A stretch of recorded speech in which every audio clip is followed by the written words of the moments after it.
احلى تتبيله للفراخ السوبر جامبو او الرومي، احجام فوق ال5 كيلو، مع طريقه عمل الرز البخاري لاحلى عزومه. بس ما تنسوش اللايك والشير والكومنت والاشتراك في القناه. معانا طبق ننزل فيه بشويه ميه مناسبه لحجم الديك، ننزل فيه بنص كوبايه من الملح، على نص كوبايه من الخل، ونص كوبايه من عصير الليمون مع القشر بتاعه، واخيرا نص كوبايه من الدقيق، ونديهم تقليبه كلهم مع بعض.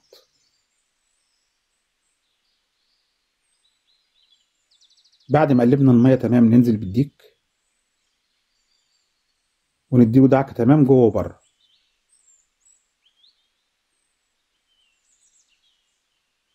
بعد ما غسلناه نسيبه في المحلول لمده ساعتين على الاقل.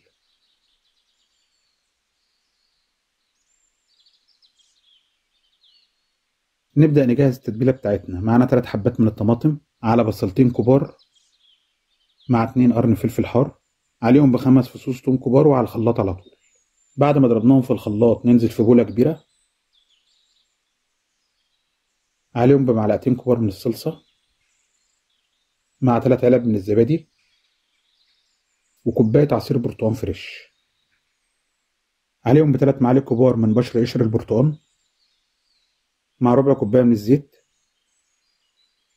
على معلقة كبيرة من الفلفل الأسود، معاهم معلقة كبيرة من البابريكا، على معلقة كبيرة من الكركم، مع معلقة كبيرة من الزعتر، وننزل بروزماري او اكليل الجبل فريش، ولو مفيش فريش ممكن نستخدم الجاف.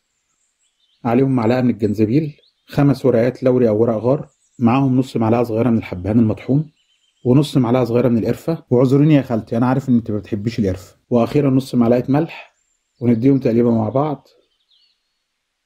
بعد ما طلعنا الديك من المحلول وادينا له شطفه، عليه بالتتبيله اللي احنا لسه مجهزينها، ونديله تتبيله تمام جوه وبره.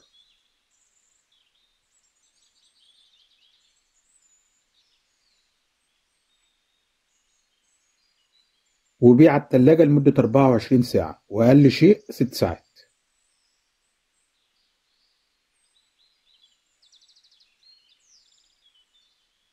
ونبدأ نجهز الرز البخاري بتاعنا. حلة بعد ما نزلنا فيها ب3 معالق من الزيت، وننزل بمعلقتين من السمنة، ويا سلام لو شوية سمنة بلدي.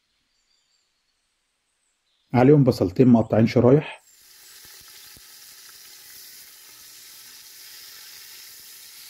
كام تقليبة، وننزل ب3 فصوص من الثوم. وننزل بالتوابل. معانا معلقة صغيرة من الكمون الحب، مع عودين من القرفة الخشب، عليهم ب7 حبات قرنفل، على 7 حبات من الحبهان، ونديهم 5 ورقات من اللوري أو ورق الغار، عليهم معلقة صغيرة من الفلفل الأسمر حب، ونديهم تشويحة مع بعض.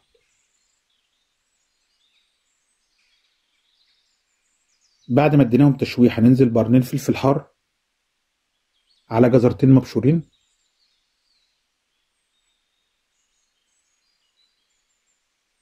عليهم معلقتين كبار من الصلصة،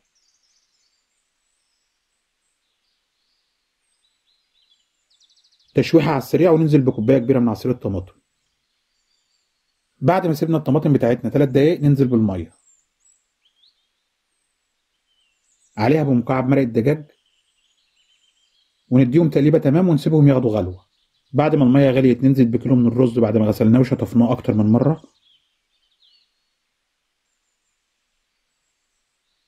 وننزل على الوش برشة من الجزر، على معلقتين كبار من الزبيب، ونظبط الملح بتاعنا، ونديهم تقليبة تمام.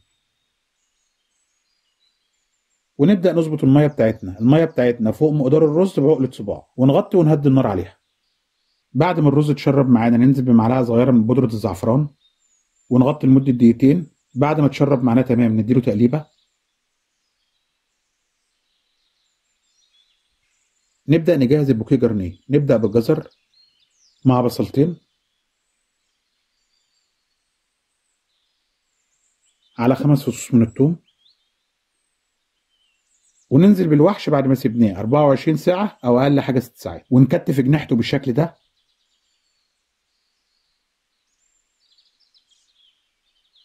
ونحشي الديك من تجهيزة البوكيه جرنيه.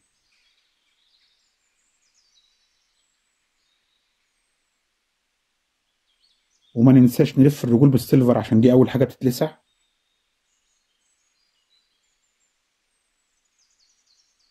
ونكتفهم مع بعض عشان ما ترفصش وترجع تتفسخ. وننزل بورقة زبدة عليها السيلفر، ونديها لفة تمام وعلى الفرن على طول. بعد ما سخنا الفرن بتاعنا تمام وسيبناه على درجة حرارة فوق المتوسطة من تحت وهدينا عليها النار من فوق، نخش بالصينية ونسيبه في الفرن لمدة 4 ساعات، واخر نص ساعة نرفع السيلفر عليه عشان ياخد وش. ويا رب الفيديو ينول اعجابكم. ما تنسوش اللايك والشير والاشتراك في القناة. سلام.